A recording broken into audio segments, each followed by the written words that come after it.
Hello! Welcome to Cube Cruisin', a Magic the Gathering podcast where we design, discuss, play, and review a new cube each episode. I'm Hayden, joined by my co-host Erich. Hi, I'm Erich. Today, we're discussing my Artifact Twobert cube. 180 cards, no green, Brea colors only. Heck yeah, sounds awesome. Yeah. Why artifacts? Why this cube? Why make that the base that is built off of, the foundation? I, Hayden, am a big fan of the artifact card type. It's a good type. It's a good type. They've had a place in the game since Alpha in 1993, and the first artifact set was in Antiquities in 94, although players didn't really have a density of artifacts to benefit from an artifact focus set too much that early. Our starting cube, my starting cube, I guess, was building a 360, more generic 5-color artifact cube years and years and years ago. And while it had its problems design-wise, as any first attempt will, I learned valuable lessons from it that have influenced this cube here. Yeah, makes for a good cube. Just, you got to start somewhere, you iterate on it, you make changes, and it evolves and changes over time. Yeah, building on the knowledge that you gained from the last attempt makes the next attempt better, and so on and so forth. The glut of artifact support that we've gotten in recent years also inspired me to make another artifact cube.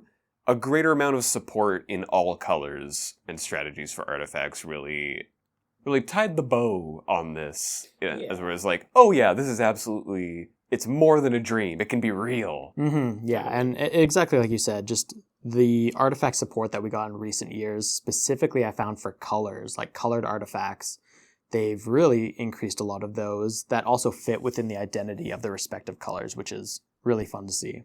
Absolutely. Since 2021, the diversity of archetypes that have become supported in artifacts has gone up significantly. Just the Necrons in black, Modern Horizons 2 had more Arcbound support in red and white, blue-white vehicles in Neon Dynasty. Yeah, a lot of the colored equipment now, the equipment creatures, just a lot of that filling out those different archetypes. Just the design change of making artifacts require colors in more instances. Let the design teams experiment more. You can try more things now that not every deck can play it, which was a huge limiting factor of artifact design for many years. Yeah, absolutely. Artifacts, they interest me. On a base level, everyone who enjoys Magic finds aspects of the game that speak to them. For some people, that is learning every limited combat trick so they can get people in draft and sealed. For some people, it's, I love goblins. What's the new goblin? Give me the goblin. For me, that is artifacts. They are powerful relics. They fulfill the fantasy of legendary items and unique trinkets that one can discover. The aesthetic of artifact planes as well. Mirrodin, Kaladesh, the Esper Shard of Alara, I find particularly inspired. There's just so much going for them and so much that resonates with me. So start with what you love. Make a cube around a thing that you enjoy. It'll be easier to keep going when you're having problems. Be like, man, this isn't quite working. But damn, do I love this little 2/2 artifact that maybe doesn't speak for everyone, but it does for me. Damn it, I love him. Yeah, I think they're really fun. They're little flavorful magical items. Artifacts can do such a wide variety of things too. Like they can be creatures, they can be little dinky trinkets that can affect your game plan in a unique and interesting way. That they feel such commonplace card types, but they can be reinterpreted and realized in their respective planes in such a distinct way, like the Phyrexians of Mirrodin and the Filigree of Kaladesh and the Ethereum of Esper. Everything feels very unique, but at their base level, they're still artifacts. And I think that's a really interesting play space that Wizards of the Coast has utilized in their design. I agree. Breaking down exactly what this cube is, it is a Twobert. Twobert is a cube designed for a small group of drafters between 2 and 4 people, although I don't know how often one will end up with 3. Yeah, Two or four two people. or four. I think you can do 3 players, but I think at that point you're dipping into a little multiplayer type of thing or taking turns. But I've never tried a 3-person Twobert draft before. I assembled this cube pretty much in isolation, with cards up to March of the Machine. Nothing beyond there. I don't want to say I fell off, but... Yeah, I think that's the thing about Cube as well, is you don't always have to be up with the latest trends.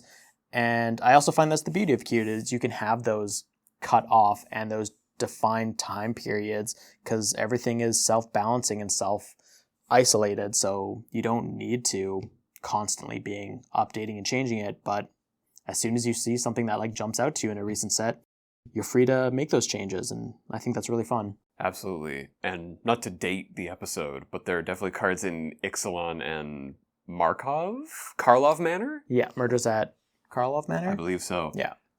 That are interesting. It's like, ooh, that could go in. I know what that could replace right away. I kept it to a strict 180 cards with the goal of 2 drafters. That's how it was designed. Drafted with any of the various 2-player draft formats, whatever. Pick your favorite: Grid, Houseman, hypothetically Winston draft. Being an artifact cube, there is naturally a much higher density of colorless cards and a low density of colored cards relative to a typical cube, a generic 360. For a number breakdown, each color has approximately 25 cards in them: white, blue, black, and red. Multicolor only has a dozen. Colorless, a whopping 54, taking up a full 30% of the cube is just colorless cards. Nice. And then lands rounding that out at 13. I chose to have 0 planeswalkers because I didn't want to add that minigame in when there are some artifact strategies that are naturally more complex than others, and I didn't want to add complexity in planeswalkers while having those other more interactive, noodly, complex strategies in the cube as well. You save space in one area to put it back in another. Yeah, absolutely. I think that really focuses it as well. If you are doing a 180 cube and it's based around artifacts, naturally cutting an entire card type just helps you focus it onto what you're trying to accomplish. More than cutting a card type as well, cutting an entire color. Yeah, get that out of here. Get green out of here. In the original artifact cube that I made a long time ago, it was 5 colors, and a lesson learned there is green can easily become a core of the best decks because it so naturally has that high level of artifact removal. It's tacked on, it's incidental. There'll be things that ETB, and they're modal. You can do one thing or destroy an artifact. It's so intrinsic to the color's identity. And here, while it is possible to design with green in mind, I decided I do not want to do that. I don't need that work on me. We can Get it out of here. We can just do a Brea cube. Easy peasy. Yeah, I also found, thinking back at when we did draft it before and having green in there, the colorless density is so high. I found having base green, you could splash so much easier than any other color. And it was also at the time when green didn't have a lot of artifact support by itself, which is intentional and makes sense. So I think that's a good decision that feels very on flavor to remove a color from the color pie. And it'll, I think, creates a very unique environment in an interesting way. Yeah, certainly a different environment. Some more specific notes on my design and my thoughts choosing cards. I wanted to limit the number of colorless auto-includes. I don't feel I've done that enough, but that is what testing will reveal. That's what we'll find out. If I have achieved my goal or if they need to be culled even more, the colorless section, and color pumped up. Yeah. Do you have any cards that like stand out that kind of exemplifies the auto-include? I do, as a matter of fact. Oh.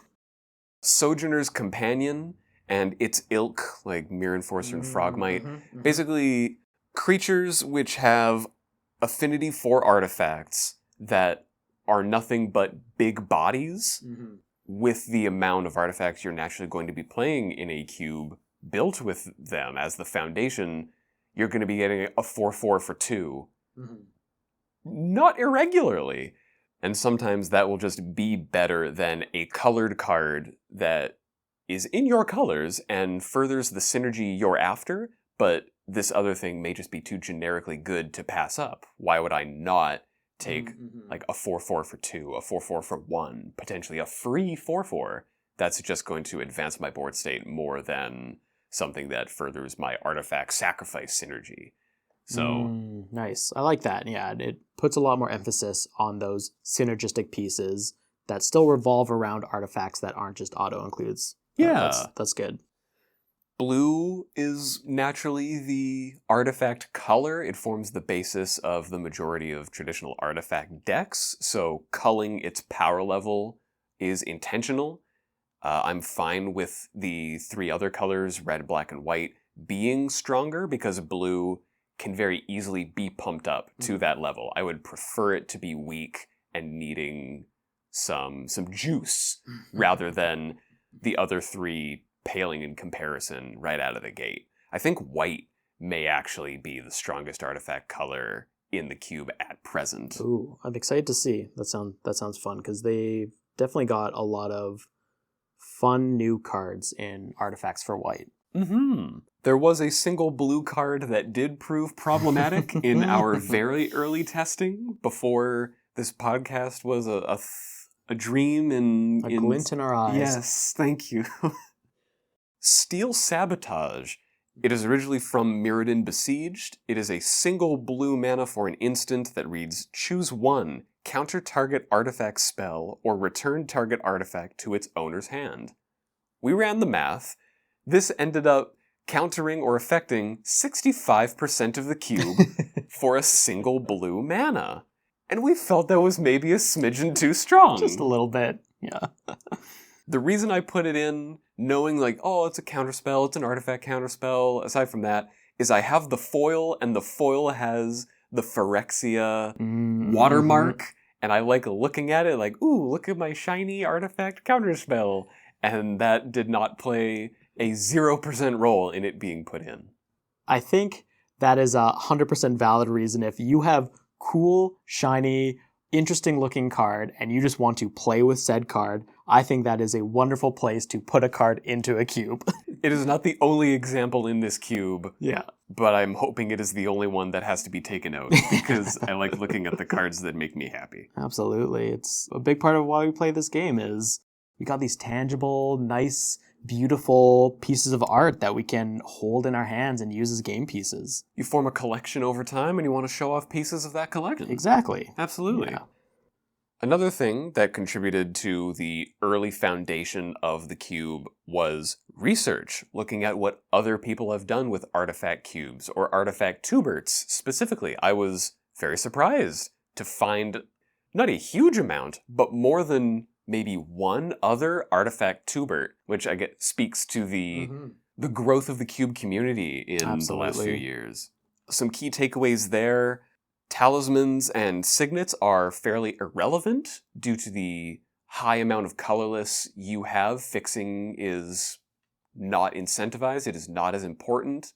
That's also a lesson from the older cube as well. Yeah. That pivoting is very easy as late as pack 3 because you're not committed so hard to an individual color. Yeah, you can stay pretty open with your colors. You can stay colorless open for pretty much all of pack 1, a large portion of pack 2, and then you can kind of just sit on and wait for really powerful colored pieces to show up. Yeah, that I haven't tried that strategy of staying colorless as long as I can, seeing like at the beginning of pack 2, really reading the signals of what's coming around and then just supporting my deck with things in the second half of pack 2 and pack 3. I also saw that a lot of people had quite high curves in some cases, really high mana cost creatures in such small, limited environments around 180 cards, similar to mine. So I kept the curve low. Cards above 5 mana are far less common than I've seen in other areas, in other people's designs, and I'm happy with that. I'm excited to see how that works, or if one or two colors do need some support in control finishers that are maybe 6 or 7 mana. Yeah. And keeping the very low curves just to red and white for aggro. We'll see. Yeah, we'll see. That's the beauty of trying these cubes out and playing them, is we get to learn a lot and just get to play more Magic. The archetypes in the cube are roughly blue-white artifacts, white-red go wide aggro, white-black recursion, red-black sacrifice, blue-black artifact density payoff, Yep. and blue-red value? They are two colors that naturally go well together. There isn't a defined strategy in blue-red. And I'm kind of hoping they just fit together, because they do in other sets, so why not here? Maybe that's naive of me. We'll see. Yeah, I think because the cube is so focused on artifacts, there's going to be some naturally emergent archetypes that are going to come from it. And you just kind of pick these colors and pick these colors and smush them together. And based off of what I've seen with the list, it seems that it is very open for experimentation for what you want to try out. What do we want to learn out of this cube? What do we want to go in? What's our hypothesis going in? What questions do we have? And what are we looking for answers for? For me, I'm wondering, is green a necessary evil to curb control artifact decks? Can a environment based on artifacts, sans green, naturally balance itself in its absence? So among those archetypes, are any too degenerate? They're obviously better and easier to achieve, versus have I not gone far enough in supporting any? The two that come to mind are blue-white artifacts for have I supported it enough, and artifact density for is this too good? We'll see. We can only find that out by playing, by beginning. So one of the things that actually jumped out to me as you're going through the low curve nature of this cube that I've seen about other low curving cubes is a strategy where you only draft the 5, 6 higher cards and just try and bully everybody else out of them, knowing that those cards are going to just be better on rate, better on just like power level if everybody else is playing in that 1, 2, and 3 CMC zone and you're pushing in those higher CMCs, if you can just kind of take over games that way. And I'm really curious if that is a strategy that people can just rely on or just go towards. I hadn't thought of that. I've never heard of that before. I trust people draft with goodwill and are like, I want to have a regular deck that works well. But that, again, perhaps naive of me. I'd be interested to see how that comes together, if that is the case. Yeah, it's something that came up on an episode of Lucky Paper Radio. I can't remember if it was Sam Black or somebody else that drafted the Bun Magic Cube, and that's their go-to strategy. Interesting. Have I made a cube that is crackable game 1 by spikes? We will see. But I think also the result of that is not many other players identified that strategy or even viewed that strategy as something that you want to strive for. Well, now that I know, I gotta try. Now that you've pointed it out, it'd be silly of me not to at least give it a go. Individual cards that I'm curious about, the Necron cards that are in here. And the Necron deck essentially created a new archetype in black for artifacts. Black is a color that historically has not interacted with artifacts one way or another. So it's a whole new world. It's a whole new area to explore, and I'm curious to see how they come together. Absolutely. Similarly, Atog and Arcbound Ravager is another potential card to slot in.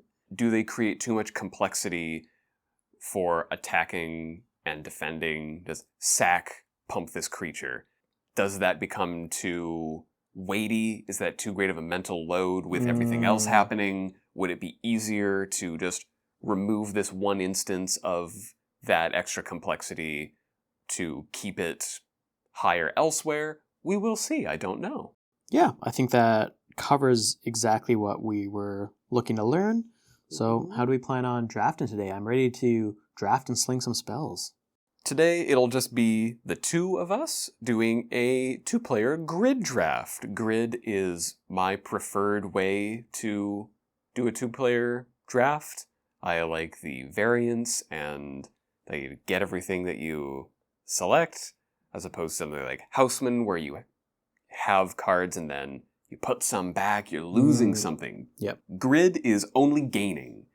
No lose, only gain. How does one grid draft? You arrange 9 random cards from the cube in a 3x3 grid. One player chooses a row or column and takes those 3 cards.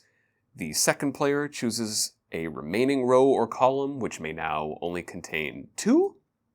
The rest are discarded. A new grid of 3x3 is laid down, and you alternate which player picks first. And you do that 18 times until you have all of your cards. You have your pool. So based on the numbers, with 180, if you do a grid draft, you're going to see about 162 cards. And that means you're seeing 90% of the cube. So a fair density with a little bit of variance, which is nice. That's something in my cube design I've always enjoyed, is having that little bit of variance, is not having every card always be in every draft. So it's it mixes it up a little bit. Yeah, I think that works nicely too for a theme-specific cube where you have such a high density of a specific card type. So you're not losing out on key pieces you might need if you are having a little bit more variance in a different cube. You also can't simply force the same strategy each time because you can always guarantee the same pieces are coming around. Makes you do a little different. With grid drafting, there is also perfect information. You can see exactly what your opponent is taking. Your opponent can see exactly what you're taking as well.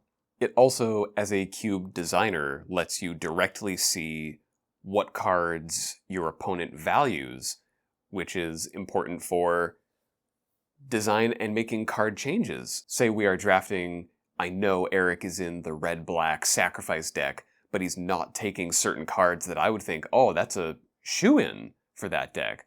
How does he evaluate that card differently than me? Am I seeing it through rose-tinted glasses? Is this another case of I have the foil so I put it in, but it isn't actually a valuable game piece? It gives you that evaluation right away instead of trying to disassemble everyone's deck and see what they didn't pick and what ended up where, and that could be by happenstance. Here it is directly, I choose this, I don't choose this, why? And that's valuable information for a designer. Yeah, and the nice thing about exactly what we're doing is we can have those conversations, and then hopefully we can pass that information on to the listeners. We are a river to our people. That is about all I had. Is there anything that you wanted to add? Any final thoughts before we get into jamming some games? No, I think that's all from me. I'm excited to lay it all out, draft them up, and cast some spells. Excellent. Well, we will see all of you in the second half.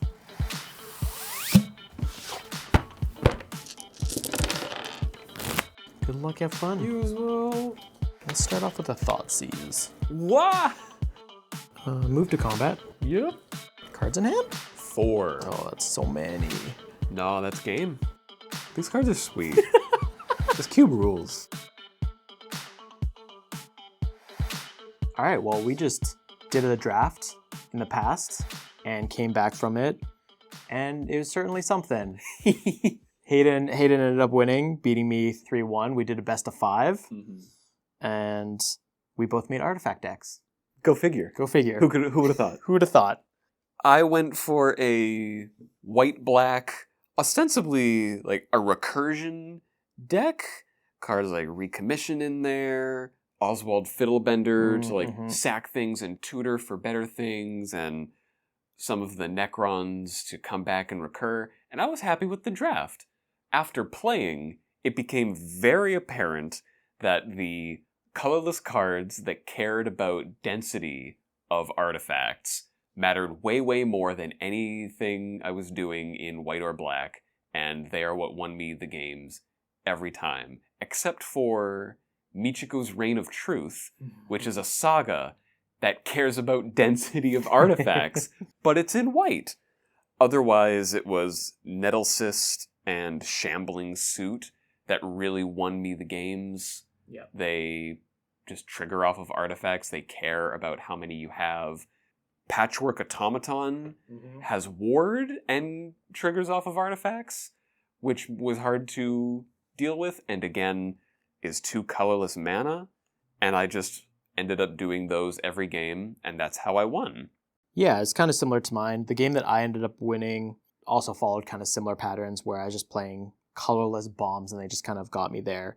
The deck that I ended up going for was a Azorius deck that was based around Antiquities War, so just trying to get a bunch of trinket, small things, and then turning them into creatures and then turning them sideways.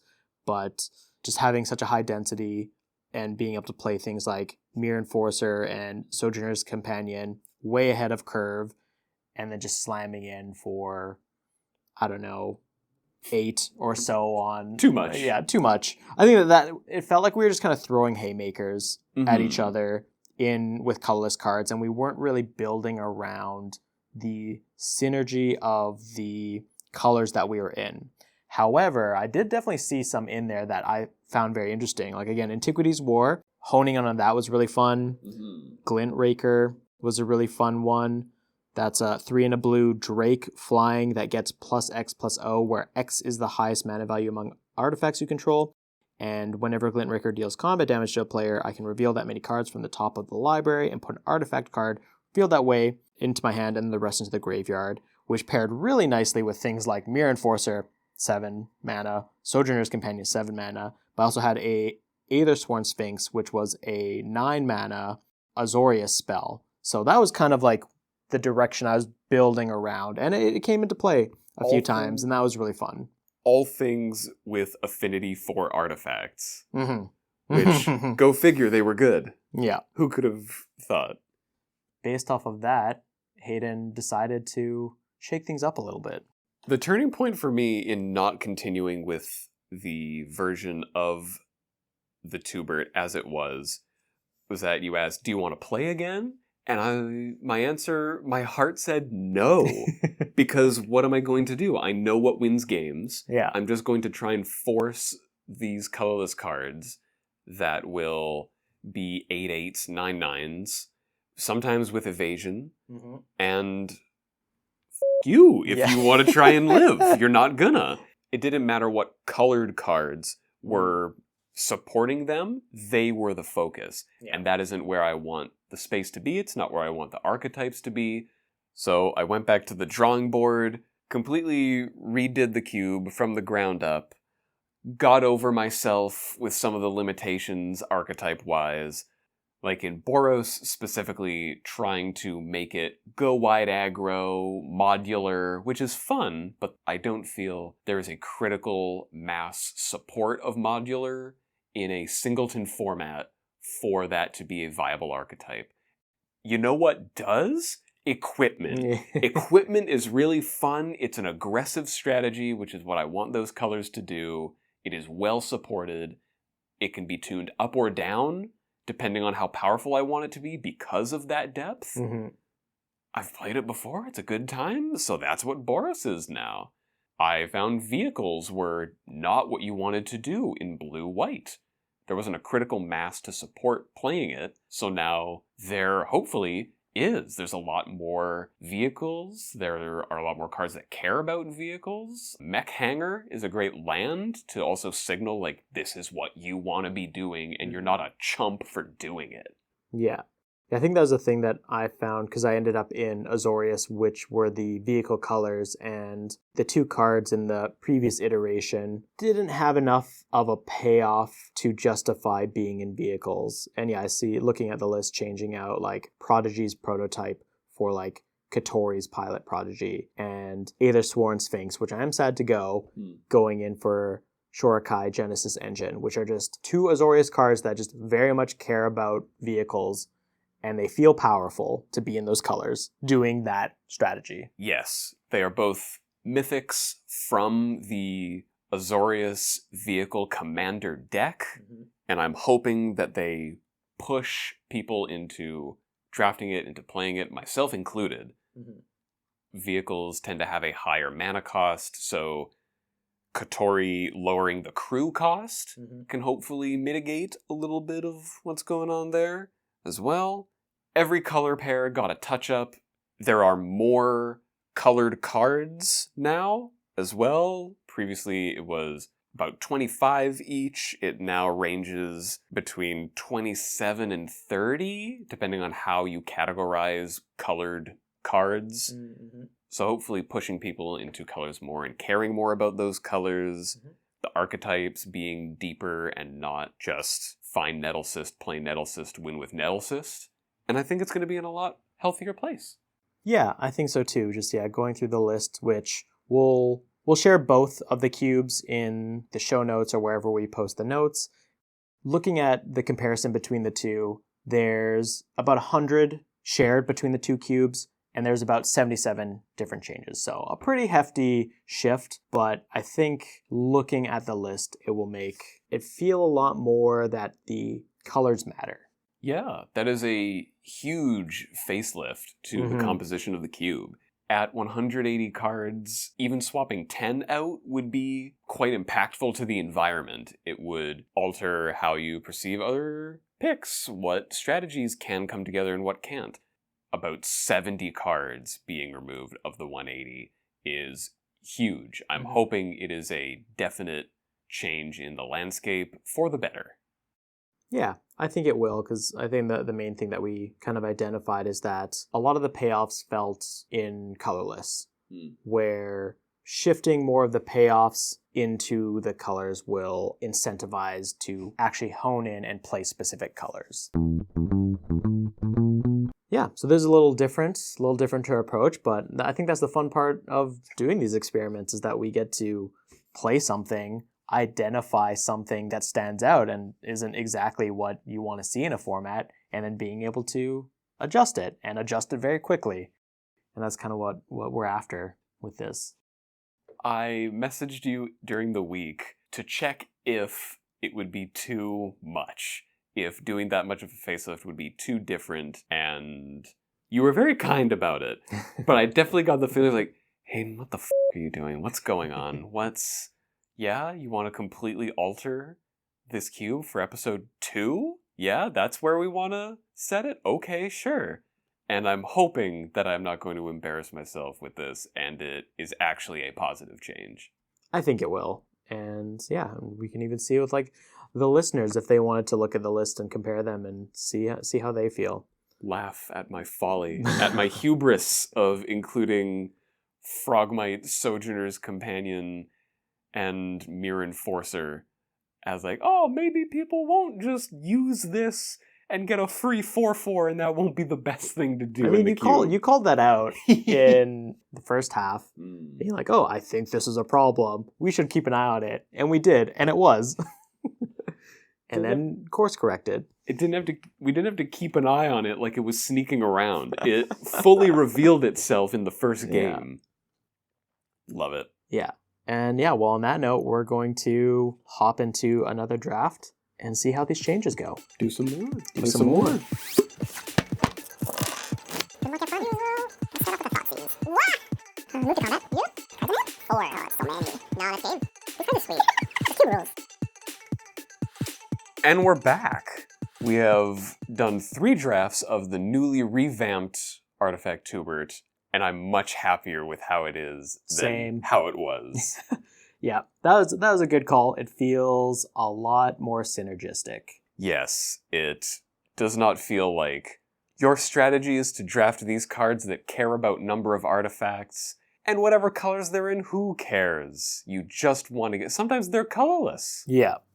This was much more archetype support, especially in like vehicles, which existed in the first iteration, but didn't get there. There was a lot more of it in this new version, and it's a lot better for it. That deck came together during our drafts. The red-black sack came together in the drafts. The control deck, it all worked. Yeah. I'm very happy to see that. Yeah, I think it was the focus and the cards that we were caring about were in colors, not just colorless cards. Mm-hmm. Yeah, and that felt a lot better. Absolutely. But yeah, we should just like do a quick recap of how the drafts went. Great. The first draft of the newly redone list, I ended up in red-black sacrifice, and you were in blue-red tempo artifacts. Tempo artifacts. It was kind of tokens a bit. doing a bit of everything. I had some token producers. I had some aggro artifact type cards. I just had some things that just in those colors just cared about a density of artifacts, which is something that you're kind of always doing. But it felt... Absolutely. The Antiquities War blew me out one of those games. A card that I had in 3 out of the 4 decks that I drafted. Antiquities War is a 3 and a blue Enchantment Saga. Look at the top 5 cards of your library. You may reveal an artifact card from among them and put it into your hand. Put the rest bottom of your library in a random order. So that's the first 2 chapters. So you're digging for and drawing an artifact most of the time. Then the third chapter is artifacts you control become artifact creatures with base power and toughness 5/5 until the end of turn.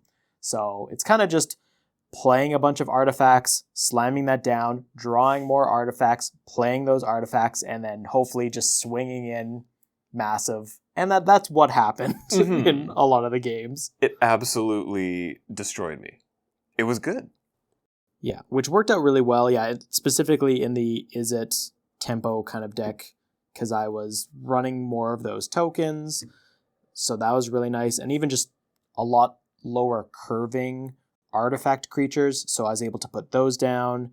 And also just some like incidental good value artifacts like Aether Spellbomb, Bone Splitter, Experimental Synthesizer, things like that, which are just kind of really nice to help get me there. It kind of played more or less what I thought, and it felt good. Just as we drew it up. Yeah. My red-black sack deck, I think I lost 2-0 there. It did not perform as I had hoped. I was playing a lot of the new Necrons, cards that wanted to die and got things for sacking them or were payoffs in themselves for sack outlets. Yeah. And it was maybe just a little too A plus B, needing things that get value when they die, as well as the things that kill them, and those need to all come together. And it wasn't enough versus the onslaught of artifacts and Antiquities War and tokens. Yeah, I remember that draft in particular too, because we were doing a grid draft. I remember that one. I was able to counterpick you pretty hard. In that one, where it felt after the draft, felt like I had a pretty significant leg up. And it showed. And it showed. The next draft that we did, you ended up taking. It was a best of 3. You won that one 2-1. I was on the more control-y, the blue-black control deck. Yeah. Shifting from blue-black cares about number of artifacts. Turns out that's what every deck wanted. More focused on control and counterspelling, having, I believe black and blue have the highest CMC cards of any pair, and wanting to get to that late game and just prevent everything early. Targeted removal, all the good stuff that blue-black control generally does, but artifact flavored. Yeah, that was pretty much what my deck was all about. Yeah, a lot of the early drops were just control, preventing you from just killing me too early, and hopefully getting my late game, more attrition cards online later. Like one I ended up getting Planeswalker, which is a new addition from the changes from the first iteration, correct? Yes, Planeswalkers are now in. Only a couple, I believe it's the Mirrodin Tezzeret and the Dominaria United Karn Living Yes. Legacy. Yeah. Because Planeswalkers are pretty ubiquitous now, they're pretty well understood, and are not as complex game pieces as, say, ATOG was. And the mental load of needing to remember ATOG is always online and can always sack to pump, versus a Planeswalker, which only activates during a player's turn. It has these set abilities, and depending on loyalty, can only do some of them. It's a much less complex game piece than I anticipated. Yeah. Which I'm happy to see, because Tezzeret is a really good Planeswalker that cares about artifacts, all of the Tezzerets. But I like this one in particular because his -1 ability is target artifact becomes a 5/5 artifact creature. And just playing through this cube, it feels like a lot of the abilities where you can just turn artifacts into creatures felt really nice, where it just turned all these incidental artifacts into threats. Yeah, your in-soul artifact effects and the variations on that exist, which are intentional. So yeah, I was on the control deck and you were on the... Red-white equipment, baby! Oh, it feels good.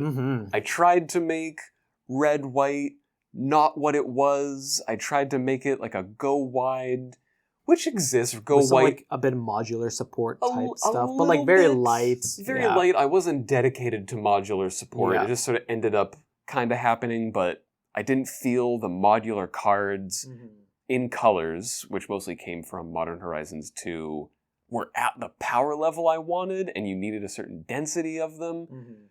So I gave in. I went back to the old classic red-white equipment. It's aggressive. It's good. I have the cards to support it already, and it felt really nice to absolutely annihilate someone. Just aggro. 1-drop. 2-drop equipment, go. 3-drop, go. You're at 10. Turn 4, get them. Yeah, that was, I think, game 3 in that draft. You just curved out and I think killed me on turn 5 or 6. And it was like, yeah, that sounds about right. That's what happens. Yeah. One new card that was in the deck, new to me, it was from Phyrexia All Will Be One, was Kemba Ka Enduring. That's 1 white for a 2/2 legendary creature, Cat Cleric. When Kemba or another cat enters the battlefield under your control, attach up to 1 target equipment you control to that creature. That's fine. That's nice. Free equipping. Equipped creatures you control get +1/+1. That was huge. That was good for pushing through in the early game. And then it has an activated ability of 3 white, create a 2/2 white cat creature token. I never activated it. Getting the free equip and pumping equipped creatures was enough. Yeah. I always had better things to do with my mana, like playing or equipping things. But it showed up in, I believe, every game and was a powerhouse. I really like it. And then for the third draft, I played Red Black Sack again, forgetting I had played it before. But it was pretty open, I felt. Got the card support pretty quickly for it, and it's where I ended up. You ended up, I feel, in a much more interesting deck, which I was anticipating. I wanted to see if it would come together, because it did not in the previous iteration. You played blue-white vehicles. Yeah. It was very interesting. I definitely forced it just to see how it played, and it played a lot better than I thought it would. And I feel like a large part of that is due to there's a large amount of support, not only just in vehicles, but other effects. Going back to like the in-soul artifact style effects, where you can turn artifacts into creatures. There was enough density of those where it felt like, yes, I'm playing these vehicles that needed the support to become creatures, either through creatures or other abilities. And I was able to get there most of the time. It was nice to have the vehicles that had a higher crew cost with alternative ways to turn them into vehicles, but what's really nice is having vehicles with crew 1. I feel like that's where the vehicle deck really shined, is being able to put down those crew 1 vehicles and then have these incidental, smaller creatures that were most of the times artifacts, being able to crew them and becoming these like really large threats that were difficult to deal with. Also, Antiquities War. Getting that again. And that one didn't pop off in those games, but it drew me cards. Yes. Which was always nice. My favorite game action. Skilled Animator was one card that I think worked really well, not only for the vehicle deck, but just in general. It filled a lot of different roles. It is a 2 and a blue creature, human, artificer, 1/3, that when Skilled Animator enters the battlefield, target artifact you control becomes an artifact creature with base power and toughness 5/5 for as long as Skilled Animator remains on the battlefield. That was really great in this deck because I had a lot of incidental artifacts like Portable Hole and all the different vehicles. So it allowed me to turn these regular artifacts into creatures, but it was also able to sit there with 1 power to crew a lot of these crew 1 vehicles. So it was, in my mind, one of the best enablers for the deck.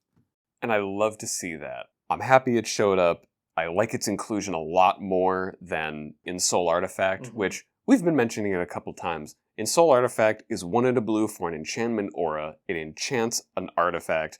Enchanted artifact is a creature with base power and toughness 5/5 in addition to its other types. That effect is throughout the cube, but in different ways. I'm happy that that effect is on Skilled Animator and that it disappears if Skilled Animator dies. But Skilled Animator can, as you said, crew the vehicles that you're doing. It can block, it can perform other actions. And I like that. It's more interactive and fun. Overall, how are you feeling about it, especially with the quick pivot after the first draft? I'm feeling very happy. I was dissatisfied. I took the risk. I don't know how much it annoyed you that after the first draft I was like, yo, dude, I gotta completely redo this. But I'm happy with the end result. Glad I took the chance. It plays a lot better. I know what areas I would like to tweak.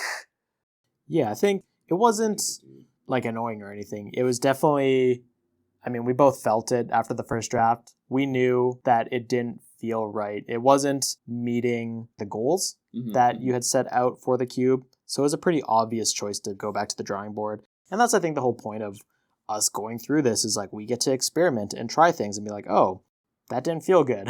let's revisit that and update it so it does feel better. It's an iterative process.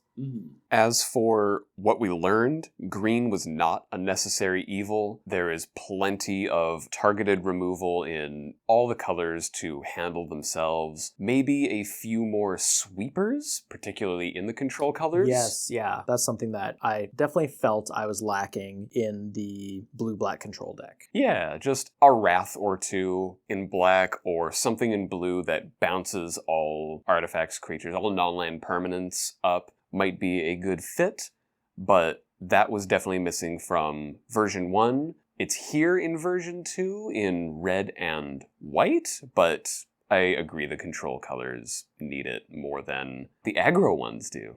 In version 2, I'm pretty happy with the amount of support that each archetype now has.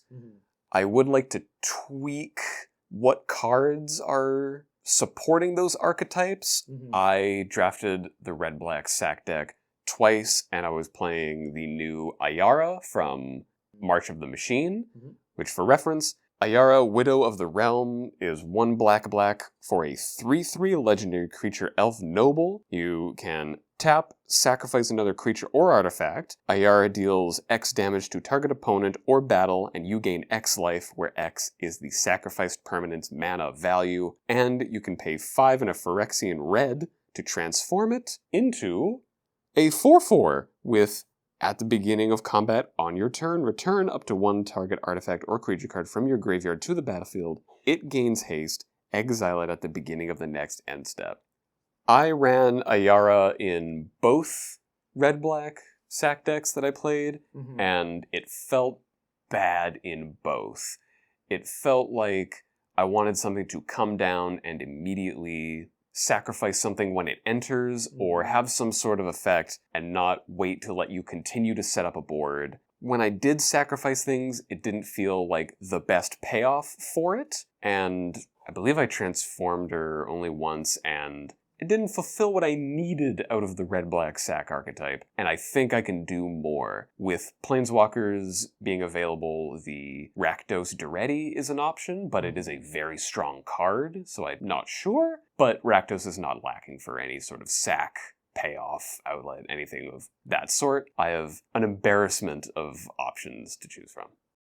I guess like one card that stood out to me, especially playing the Izzet deck, that I wasn't feeling too jazzed about, even if I were to just have it, is the Invasion of Kaladesh, which is a battle siege, and it is, when it enters the battlefield, create a 1/1 colorless Thopter artifact token creature with flying with 4 damage on it. Its defense is 4. Yes, so its defense is 4, and when you flip it, it becomes Aetherwing, Golden Scale Flagship, Legendary Artifact Vehicle, flying, and its power is equal to the number of artifacts you control, crew 1, so it has star and 4.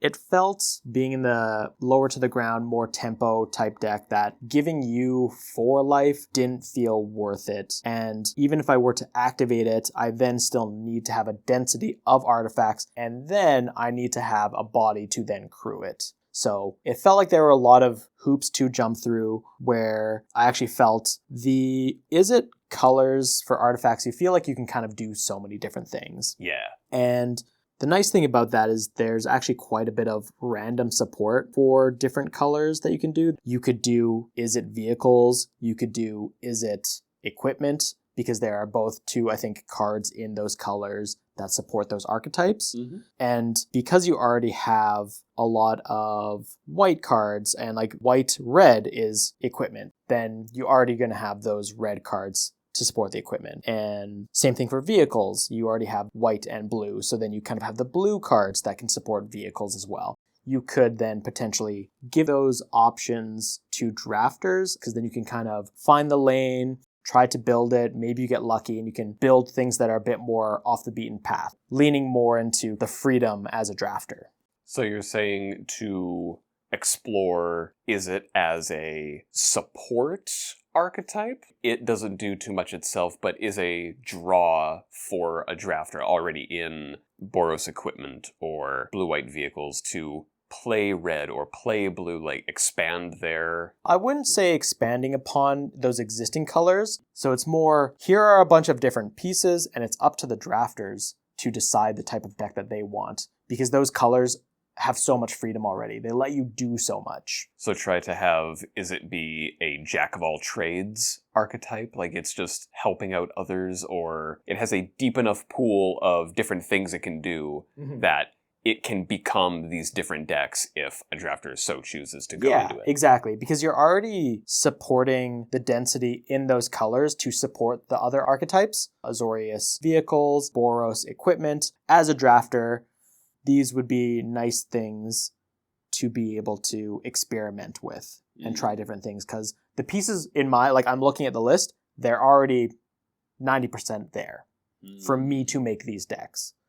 So it'd be nice to have these payoff glue cards in those respective colors already. It's something to consider. Definitely something I hadn't thought of before. Yeah, and that's like the things that, I mean, we wouldn't learn these until after doing a bunch of these drafts. Yeah, we can talk about these changes. This could be good.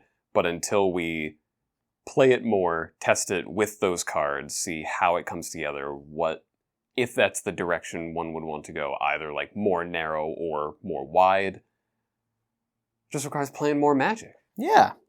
But overall, Artifacts is a perfect type to theme an entire cube around. I think you've proven it. It was a really fun cube to draft multiple times. Got to make multiple different decks that did different things. Got to experience 2 cubes, really.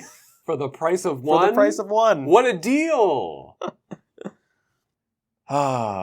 I don't want that to be the lesson. Make 1 cube. It's bad. Make a second one. You've now done 2 for the price of 1. That is a very, very good lesson. That is a lesson in take cards, put them together, draft them, identify the things like, oh, this clearly doesn't feel good. Because there's no point in spending hours upon hours to make this theoretical perfect cube, and then you sit down and draft it, and it feels bad. It's better just to get something down quickly, draft it, identify the issues, and improve upon it.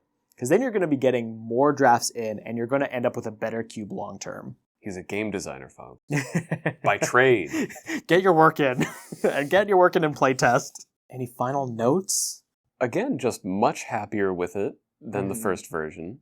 Couple things I would want to change. Maybe making some things more powerful, other things less powerful. Now that I know where the power level is at for some of these archetypes, like tweaking those knobs, maybe trying some cards that I was hesitant on before, thinking, this might be too strong, or this might not fit in too well, and having now played it a couple times, see that, no, we can get wild. Let's do it. Let's go for it. Absolutely. So it will continue to change, but hopefully will only get better, and hopefully the biggest amount of changes are behind me.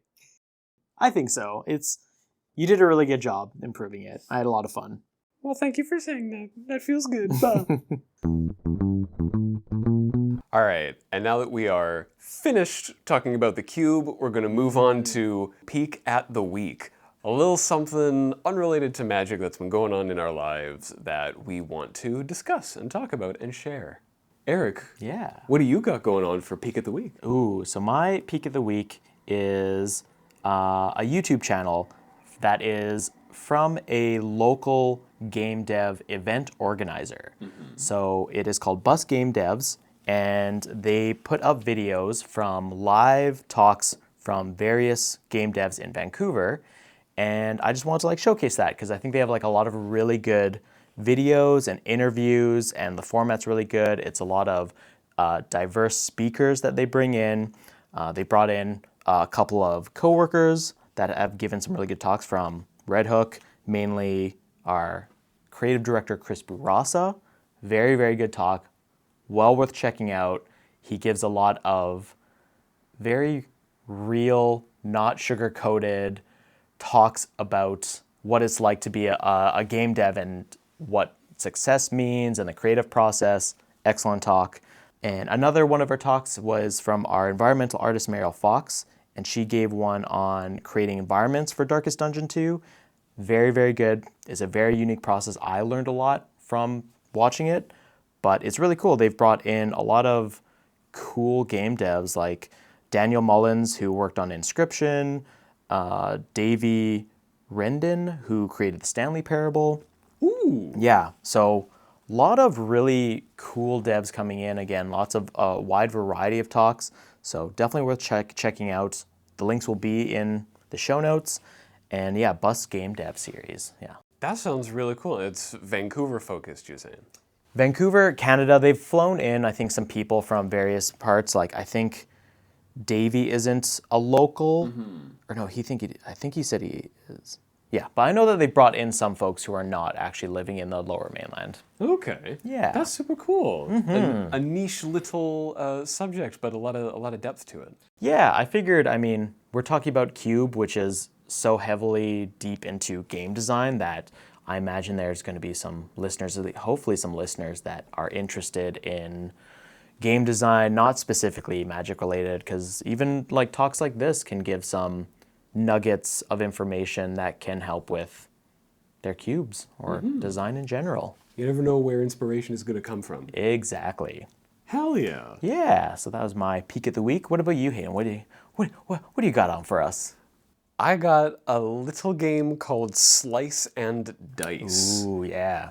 It had its big 3.0 update, big balance patch. It released on Steam, it's on itch.io. Originally, it's on the Play Store, wherever you can get it. And it's a little pixel art roguelike. You have your 5 typical fantasy classes, like a mage, a fighter, a healer, and you're slowly progressing each level, battling different enemies like a wolf or a ghost eventually. A ghost. And you use D6s, but each side has a sword and a 1 pip. Oh, cool. So that does 1 attack, or a shield with 2 pips. So now you're leveling up your heroes, and there'll be a bow and arrow with 2 pips at the next level, and that can get around certain enemies that will damage you when you hit them. There will be moves that distribute damage. And the enemies start getting more complex as well. Like some begin petrifying certain sides of your dice, turning them completely blank. And this just builds and builds in complexity, and you get used to it pretty quick, and it's a ton of fun. There's a 24-hour clock option in the game cool. to show you the time. So you're not late for work or school or anything like that. And you'll just keep playing. And when you start beating it on, classic difficulty, it unlocks different difficulties. And then it starts unlocking different modes. So there's one that I've been playing a lot, which is Dream mode. Each enemy, like behind the scenes, is given a value.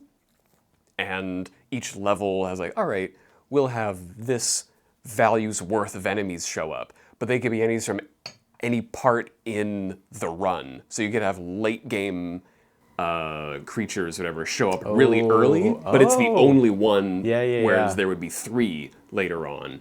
And it starts varying that up. That's cool. You play differently. It's a lot when you get to the final level. Of course, yeah. It's like, cool, we're just going to pull from everywhere, and there could be 8 mini-bosses. Oh, wild. Have fun with that. Yeah. Slates are awful. They have 5 pips of health, but each one needs to be removed individually. There's no overflow. okay. It's like Yeah. 3 damage will only take off 1 pip. So you better hope you have some way of doing multiple iterations of damage. Yeah. There's a ton of variants. You can play it, like find the style that is good and fits what you're doing, what you want. I've been playing it a lot, and then the 3.0 update came out. And now there's more to play. And now there's more. I was getting a little like, all right, Yeah, I've seen a lot of stuff. It balanced a lot of things. Like there were some that's so nice. classes that were pretty obviously like, you take this when it comes up for you to upgrade. Yeah. And that's been redone now. It's a lot of, look how they massacred my perfect boy. Yeah. But also my favorite class is Wanderer. Yeah. And it tried to evoke the feel of like a wandering samurai and what would that look like. Oh, yeah. And it was not the best, but it was my favorite. But now. And now it got buffed. Yeah. So it's super good. It's a ton of fun. I like it a lot. You should play it. Slice and dice. I definitely want to check it out. Yeah, especially with the 3.0 update too. It's always nice. Updates always just kind of freshen up a game and build some excitement, get some new players, get more eyes on it. Yeah. At least on itch.io, I'm unsure about Steam, but it has a demo where you can play like levels 1 through 10 in the full game. You can play 1 through 20, potentially beyond that. And that is a hefty, generous demo. Nothing else is locked behind that. You can play as much of 1 through 10 as you want. And I did, and unlock like different items to get different upgrades and whatnot. And then if you feel like throwing them some cash, feel like playing a little longer, do that. It's, I believe, only 2 developers, and they've been... Wow, that's amazing. Yeah, they've been doing a great job. Slice and dice. Slice and dice. Check it out. Play it. It's Play good. it. Yeah. And with that, this has been another episode of Cube Cruisin'. Thank you for listening. All of our cover art is by Brittany Thompson, and all of the music credits can be found in the show notes. I've been Hayden, joined by my good friend and co-host, Erich. And next episode, Erich's got a little something cooking up. Yeah, we'll be bringing the Triple Threat Cube for episode 3. It's an evocative name. Yes. Goodbye. Bye.